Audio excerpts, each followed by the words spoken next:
हिसाब देना होगा। हमें भी अवाम 5 साल के बाद पूछेंगे, नवाज शरीफ क्या किया तुमने? पंजाब में तेजी के साथ तरक्की हो रही है, तुम्हें सूबा दिया है, फटे पुराने स्कूल हैं, वहां पर टूटी फूटी सड़कें हैं, ये नया पाकिस्तान बन रहा है। वहां पर देखो। वजीर आजम चीचावतनी में मुखालिफिन पर खूब गरजे और बरसे। इमरान खान का नाम लिए बगैर सख्त तनकीद की। कहते हैं नए पाकिस्तान का हशर देखना है तो खैबर पख्तूनख्वा में जाकर देखें। फटे पुराने स्कूल, टूटी फूटी सड़कें, क्या यही है नया पाकिस्तान? खुशहाली देखनी है तो बाकी पाकिस्तान में देखो। 2018 में लोड शेडिंग के खात्मे का एक बार फिर दावा।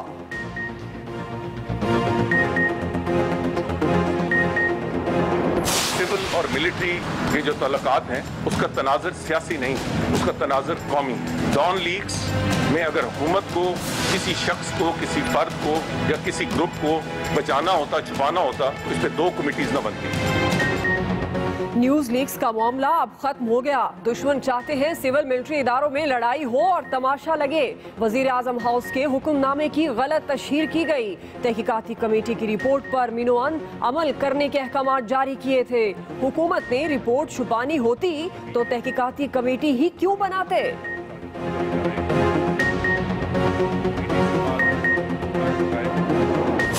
डॉन लीग का जो भी मसला है वो हो गया। अब कम से कम ये कौम को बताया जाए आखिर वो क्या मसला था जिसकी वजह से ये डेडलॉक आया था और फिर किस तरीके से ये हल हुआ। कौम को बताया जाए न्यूज लीक्स में डेडलॉक किस बात पर था, मसले में कौन रुकावट था और कैसे हल हुआ। ऑपोजिशन लीडर खुर्शीद शाह के सवाल। तहरीक इंसाफ का भी तहकीकाती रिपोर्ट को मंजर आम पर लाने का मुतालबा। कौमी असम्बली में तहरीक इल्तवा जमा। पता चलना चाहिए किसने कौमी सलामती को क्या नुकसान पहुंचाया। तहरीक इल्तवा का मतन।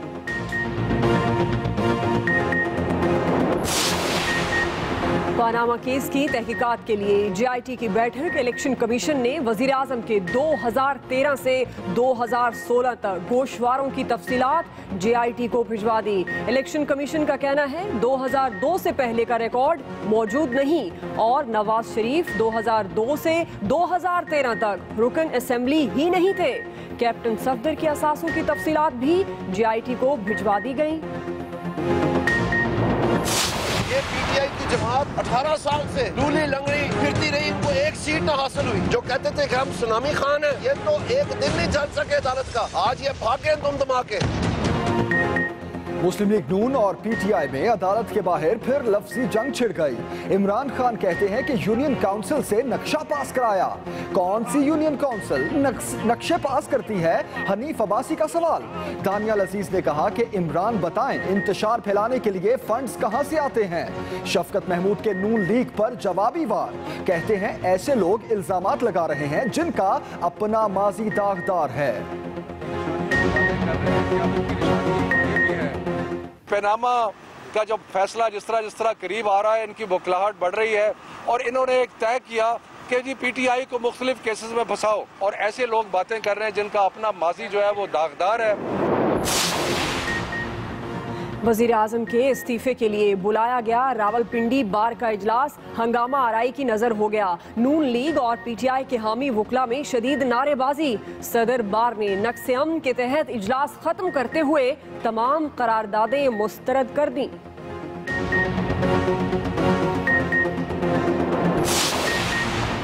भारतीय बिजनेसमैन सज्जन जिंदाल की नवाज शरीफ से मुलाकात बैक चैनल डिप्लोमेसी का हिस्सा थी। BBC का दावा। BBC के मुताबिक नवाज शरीफ ने हालिया मुलाकात में आर्मी चीफ को जिंदाल से मुलाकात पर एतमाद में लिया।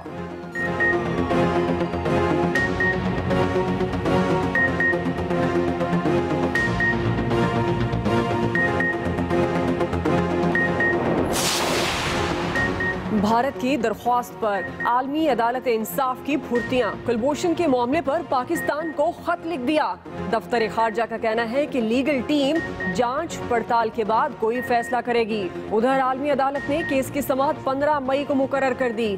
पाकिस्तान का अदालत में भरपूर जवाब देने का फैसला।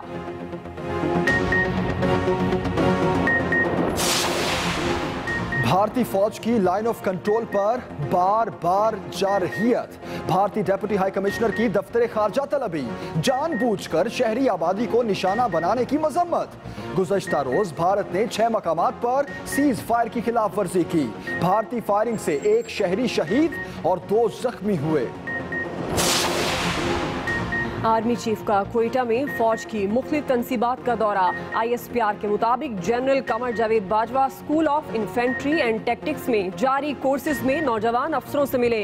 आर्मी चीफ ने कमांड एंड स्टाफ कॉलेज के स्टूडेंट्स से सालाना खिताब भी किया।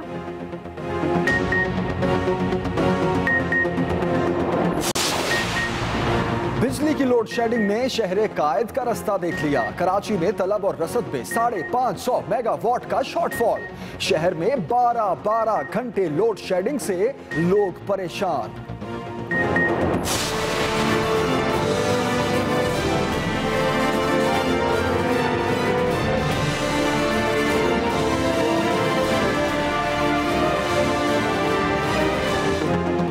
सिंध हुकूमत और गुड्स ट्रांसपोर्टर्स के मुज़ाकरात बेनतीजा खत्म। मुतालबात की मंजूरी तक हड़ताल जारी रखने का ऐलान। ऑयल टैंकर्स और डंपर एसोसिएशन भी हिमायत के लिए मैदान में। हाईवेज बंद करने की तैयारी।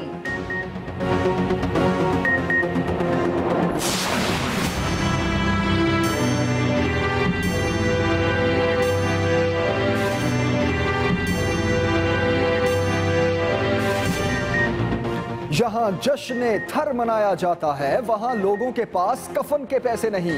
अफसर पिकनिक मनाने जाते हैं कि चलो मारवी का कुआं देखाएं। थर में गजाई किल्लत और हलाकतों के केस में chief justice Sindh high court के रिमार्क्स। अस्पतालों में डॉक्टर्स की तैनातियों की तफसीलात तलब।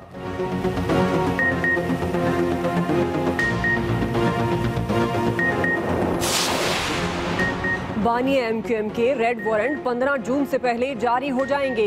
वजीर दाखिला चौधरी निसार की इस्लामाबाद में प्रेस कॉन्फ्रेंस। कहते हैं गुज़श्ता माह में 3 लाख शनाख्ती कार्ड ब्लॉक किए, 33,000 पासपोर्ट भी मनसूख किए।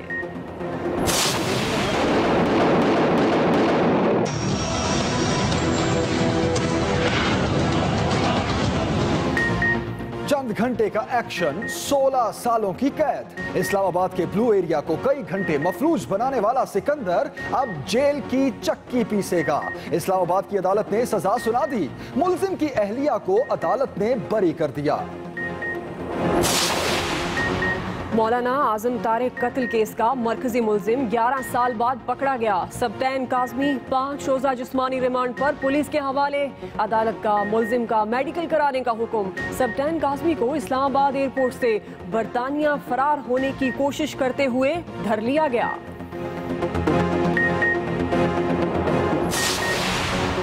लाहौर में 1000 से जायद निजी स्कूल्स 5 मरले से कम रकबे पर बने हैं। डिस्ट्रिक्ट रजिस्ट्रेशन अथॉरिटी का स्कूल्स के खिलाफ क्रैकडाउन का फैसला। तमाम यूनियन काउंसिल्स में कायम निजी स्कूल्स की जांच पड़ताल के लिए कमेटियां बना दी गई।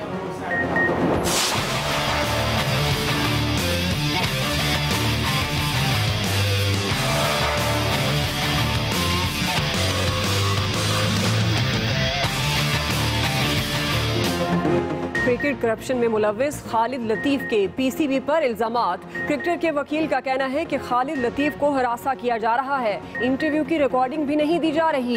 PCB मुशीर तफज्जुल रिजवी का कहना है कि खालिद लतीफ के पास सबूत हैं तो ट्राइब्यूनल से बरी हो जाएं। एंटी करप्शन यूनिट ने मोहम्मद नवाज का बयान भी रिकॉर्ड किया।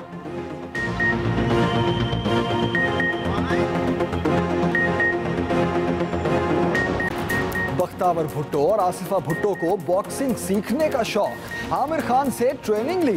बॉक्सर को गाड़ी में दुबई की सैर भी कराई।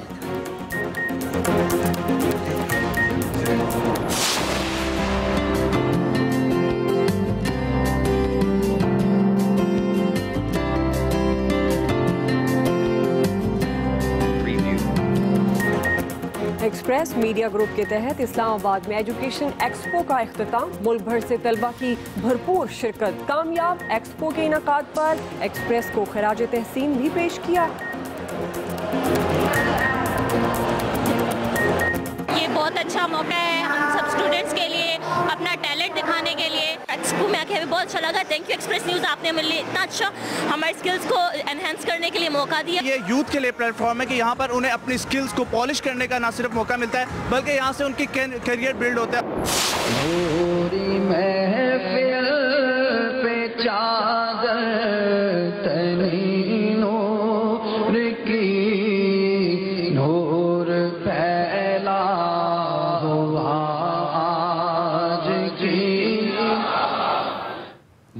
और रहमतों और बरकतों की रात आ गई। मसाजिद में खसूसी महाफिल और चरागाह का एहतमाम। शब बरात पर अहले ईमान नवाफिल और अस्कार और दुआओं में मशगूल। कल अपने प्यारों की कब्रों पर जाएंगे।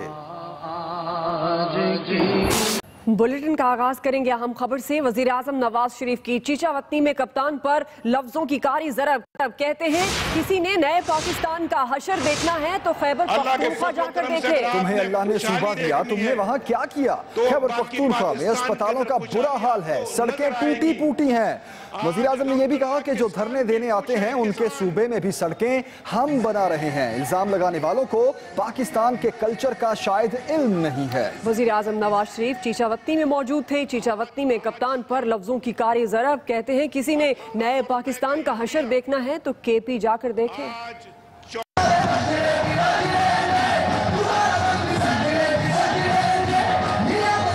अगर आज किसी ने नया पाकिस्तान का हशर देखना है तो वो केपीके में जाकर देखें।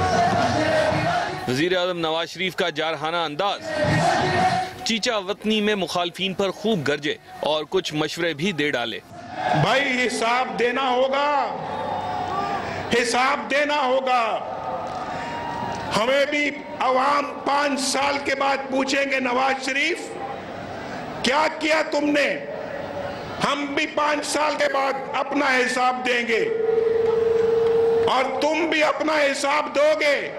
रोज नित नए बयान देते हैं, नित नए इल्जाम लगाते हैं और उनको नहीं पता कि उनके मुंह से किस तरह के अल्फाज निकलते हैं। उनको नहीं पता कि पाकिस्तान का कल्चर क्या है। इनको नहीं मालूम कि ये रिश्ता क्या होता है। ये जो मुंह में आता है कह देते हैं। इसलिए तो आज अल्लाह के फजलो करम से पाकिस्तान के अवाम उनका साथ छोड़ते चले जा रहे हैं। वज़ीर आज़म नवाज शरीफ ने अपनी हुकूमत की कामयाबियां गिनवाई और साथ ही धरनों की सियासत पर तंज के नश्तर भी बरसाए। यहाँ धरने के लिए मैं नहीं आया, यहाँ मैं उल्टी सीधी जुबान बोलने के लिए नहीं आया। जो धरने देने आते हैं उनके सूबे में भी नवाज शरीफ सड़कें बना रहा है। हजारा मोटरवे हम बना रहे हैं, लवारी टनल हम बना रहे हैं। वजीर आजम ने लोड शेडिंग को साबिक हुकूमत का छोड़ा हुआ अजाब करार दिया और एक बार फिर नजात की खूब खबर सुनाई। दर्जनों कारखाने बिजली के लग रहे हैं और इंशाअल्लाह अल्लाह के फजलो करम से 2018 में ये बिजली हमेशा के लिए चली जाएगी। लोड शेडिंग चली जाएगी, लोड शेडिंग ऐसी जाएगी इंशाल्लाह फिर वापस नहीं आएगी। वजीर आज़म ने मोटरवे को चीचावतनी से मिलाने और सुई गैस सप्लाई समेत कई तरक्याती मंसूबों का ऐलान भी कर दिया। पाकिस्तान वज़ीर आज़म नवाज शरीफ चीचावतनी में खुशगवार मूड में नजर आए। तकरीर के दौरान ढोलकी बजाने वाले वर्कर्स को मना किया, साथ ही औरतों को भी खुशखबरी सुना दी। और आप जिस मोहब्बत और एतमाद का सबूत, भाई ढोलकी बंद करो यार, ढोलकी बंद करो, शाबाश। मैं तकरीर कर रहा हूं, आप ढोलकी बजा रहे हो। देखो यार, वो मेरी बहनें खड़ी हैं, बड़ी खुश होकर हाथ हिला रही हैं। वो समझ रही कि इंशाल्लाह सुई गैस आएगी, अब ये खाना बड़ी आसानी से पका सकेंगे, रोटी सही पकेगी और जल्दी पकेगी। आगे बढ़ते हैं, हम खबर आपको दें। सिविल मिलिट्री ताल्लुकात हसास मामला है, इसका तमाशा नहीं लगाना चाहिए। वज़ीर दाखिला चौधरी निसार भी मैदान में आ गए। बोले न्यूज लीक्स पर हुकूमत ने कुछ छुपाना होता तो कमेटी न बनाती। उन्होंने यह भी कहा कि वज़ीर आज़म हाउस के नोटिफिकेशन की तशहीर से गलत फहमी पैदा की गई। न्यूज लीक्स का मामला, हुकूमत ने कुछ छुपाना होता तो कमेटी न बनाती, ऐसा कहना था चौधरी निसार का। हमारे दुश्मन ये चाहते हैं कि पाकिस्तान में सिविल मिलिट्री कन्फ्रंटेशन हो, तमाशा लगे। इसमें रखना डालने से, इसमें शिगाफ डालने से, इसमें इसको गलत तरीके से पेश करने से ये पाकिस्तान की खिदमत नहीं हो रही। वफाकी वज़ीर दाखिला चौधरी निसार अली खान ने इस्लामाबाद में प्रेस कॉन्फ्रेंस के दौरान वाज़ेह कर दिया कि न्यूज़ लीक्स की रिपोर्ट बाहमी इत्तेफाक राय के बाद जारी की गई। सिविल मिलिट्री रिलेशंस का तमाशा नहीं लगाना चाहिए। जिन्होंने इस पे क्रिकेट खेलनी है या हॉकी खेलनी है या सियासत खेलनी है, वो मेहरबानी से कोई और पिच तलाश करें। वफाकी वज़ीर दाखिला ने दो टोक अल्फाज में कहा कि तहकीकाती कमेटी का नोटिफिकेशन जारी होने के बाद मामला खत्म हो चुका। ये इतना बड़ा मसला नहीं था जितना बना दिया गया। डॉन लीक्स में अगर हुकूमत को किसी शख्स को, किसी फर्द को या किसी ग्रुप को बचाना होता, छुपाना होता, तो इस पे 2 कमिटीज ना बनती। मुझे हदायत ये थी कि जो रिकमेंडेशंस इस कमेटी की हैं उनको मनोअन उन पे अमल किया जाए। चौधरी निसार का कहना था सिविल मिलिट्री हमआहंगी की जरूरत जितनी आज है पहले कभी नहीं थी। Suhail Chaudhry, express news, Islamabad.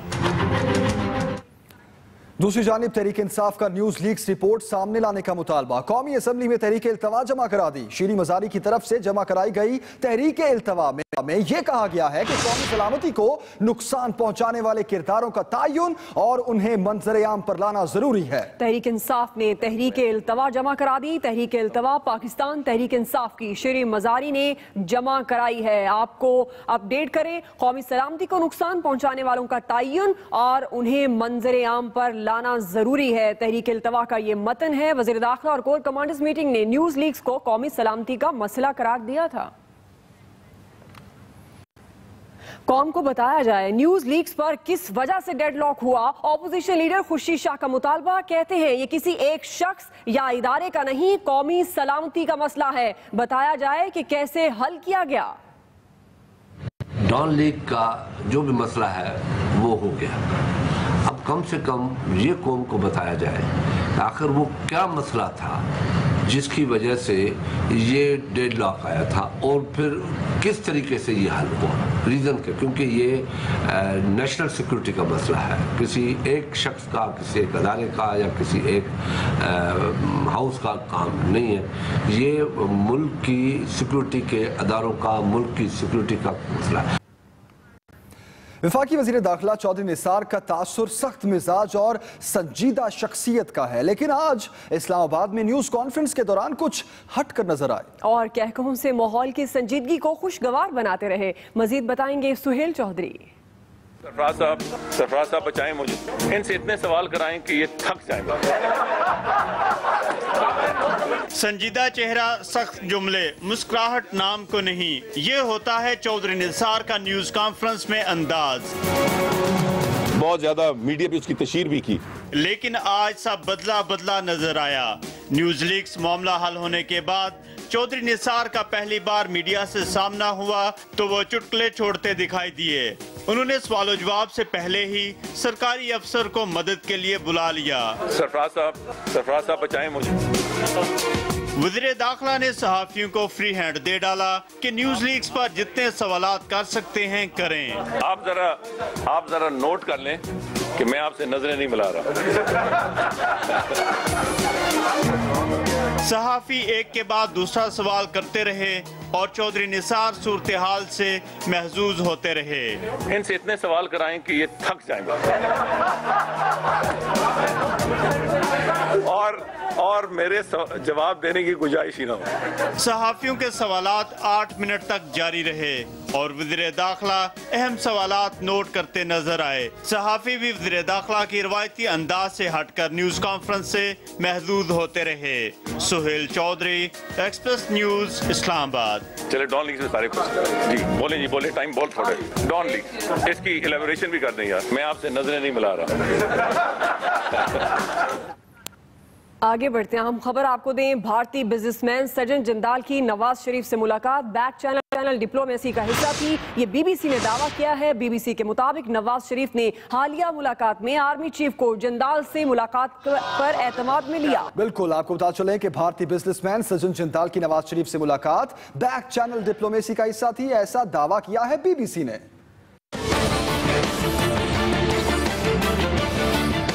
सजन जंदाल की वजीर आजम नवाज शरीफ से मुलाकात पर हंगामा बरपा हुआ। किसी ने मुलाकात का कुछ मतलब निकाला, किसी ने कुछ।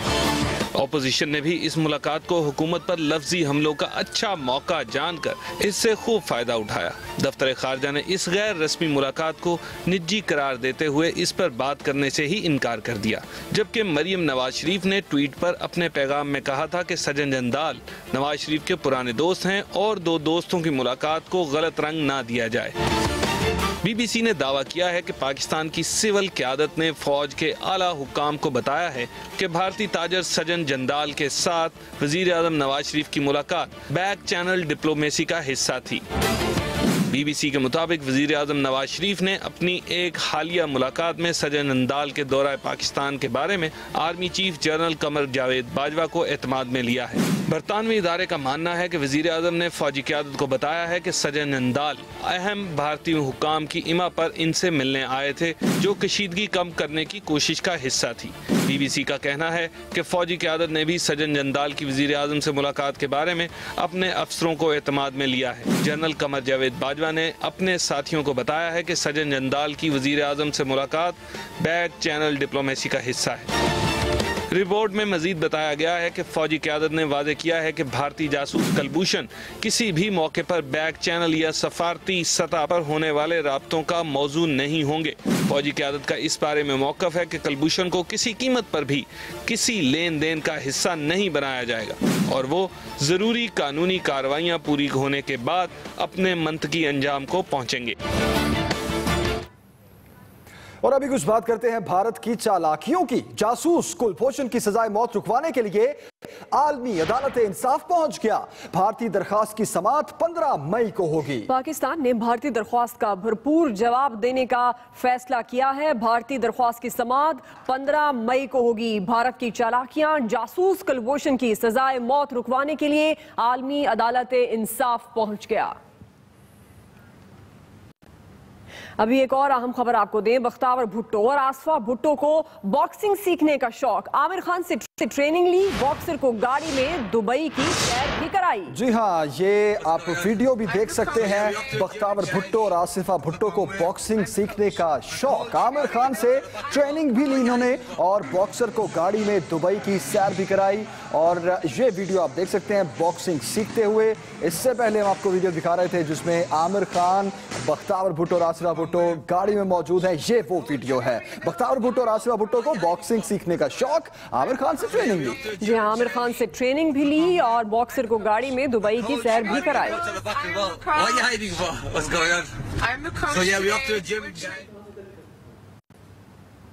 आगे बढ़ते हैं, आपको बताएं कि इलेक्शन कमीशन ने पनामा केस की तहकीकात करने वाली जीआईटी को वजीर आजम नवाज शरीफ और उनके दामाद कैप्टन सफदर के माली असासों की तफसील भिजवा दी। जीआईटी की तरफ से इलेक्शन कमीशन को आज खत मौसूल हुआ जिसमें वजीर आजम नवाज शरीफ के 1985 से अब तक के माली असासों की तफसीलात फराहम करने की हिदायत की गई थी। जराये के मुताबिक इलेक्शन कमीशन के पास 2002 से कब्ल का कोई रिकॉर्ड मौजूद नहीं, इसलिए इलेक्शन कमीशन ने वजीर आजम के 2013 से 2016 तक के तमाम गोशवारे जीआईटी को भिजवा दिए हैं। जराये के मुताबिक इलेक्शन कमीशन ने वजीर आजम के दामाद कैप्टन सफदर के माली असासों की तफसीलात भी जीआईटी को फराहम कर दी हैं।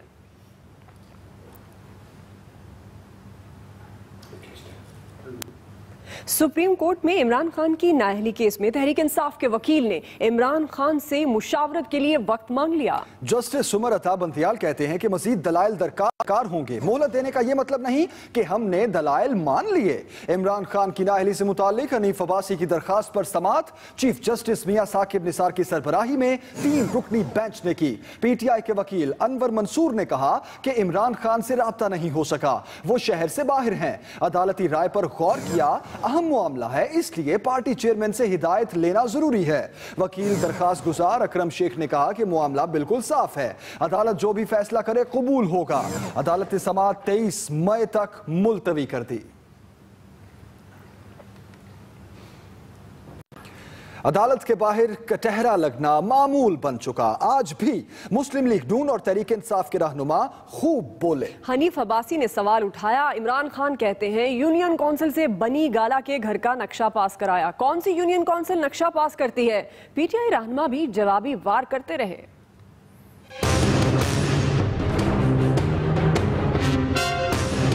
2008 का इलेक्शन तो उन्होंने बायकॉट किया था, उससे पहले तो ये 1 सीट की पार्टी थी। तो कैसे रातों रात जो है तमाम दुनिया जाग पड़ी और इनको पैसे फराहम करने शुरू हो गई? क्या रातों रात ये तवानाई के टीके जो लगे हैं, क्या ये उस वक्त नहीं फराहम किए गए? उससे पहले कहां थे? ये तलाशी तलाशी तलाशी का जो स्लोगन था, नवाज शरीफ तो शेर की तरह खड़ा रहा और शेर की तरह सीना तान कर अपनी तलाशी दी। खान साहब अभी तो आगाज है और आप दौड़े चले जा रहे हैं। हमें खान साहब भागते हुए कभी एक गली में, कभी दूसरी गली में, कभी एक बहाना, कभी दूसरा अच्छा लग रहा है और ऐसे है जैसे बकरी शेर के आगे भाग रही होती है। आपके पास तो बन्नी गाला का रिकॉर्ड मौजूद नहीं है। वो कौन सा, ये मेरे इर्द गिर्द मेयर, डिप्टी मेयर, सारे MNAs खड़े हैं। मुझे बताएं यूनियन काउंसिल में कौन सा नक्शा पास होता है पाकिस्तान के, किस कोने में? वो इमरान खान किसको बेवकूफ बना रहे हो? क़यामत की निशानी ये भी है कि मोहतरम हनीफ वासी जैसे लोग जो बहुत सारे केसेस में डायरेक्टली इन्वॉल्व हैं, वो उन्होंने केस किए हुए हैं। पैसे लेने के लिए हुकूमत तैयार है।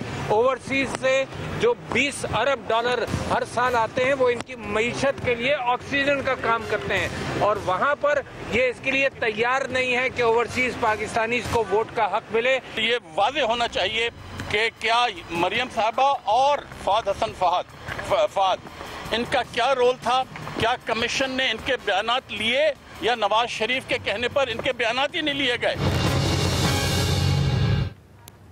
आगे बढ़ते हैं और आपको बताएं, क्रिकेट करप्शन केस में मुअत्तल क्रिकेटर खालिद लतीफ ने इल्जामात की बारिश कर दी। उनके वकील कहते हैं PCB डील करने की पेशकश कर रहा है। चेयरमैन शहरियार खान ने इल्जामात की तरदीद कर दी, जबकि करप्शन केस में एक और खिलाड़ी मोहम्मद नवाज ने एंटी करप्शन यूनिट को बयान रिकॉर्ड करा दिया।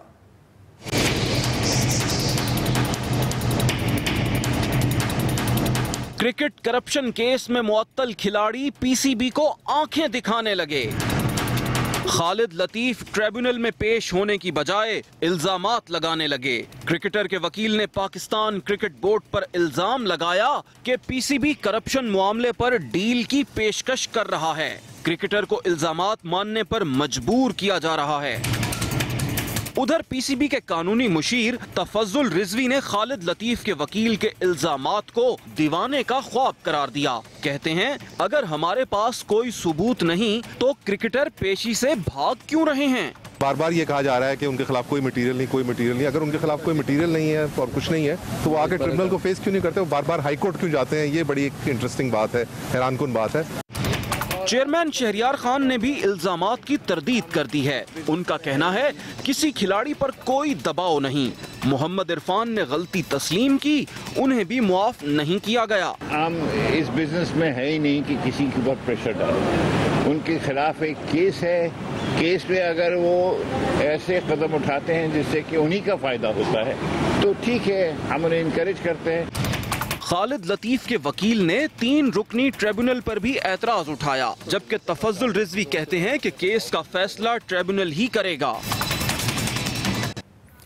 खबरें और भी हैं, शामिल करेंगे एक ब्रेक के बाद। और अभी न्यूज़ फौजी अदालतों से सजाए मौत पाने वाले मजीद 4 खतरनाक दहशतगर्दों को फांसी दे दी गई। ISPR के मुताबिक चारों दहशतगर्द तहरीके तालिबान पाकिस्तान के फाल रुकन थे।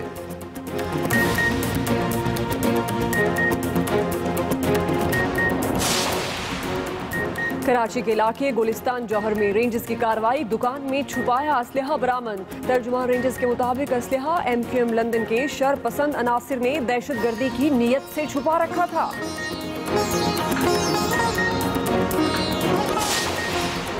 और कराची के इलाके हारूनाबाद में जनरेटर की गैस लीक हो गई। दम घुटने से मियां बीवी और उनका नौजवान बेटा जान बहक हो गया।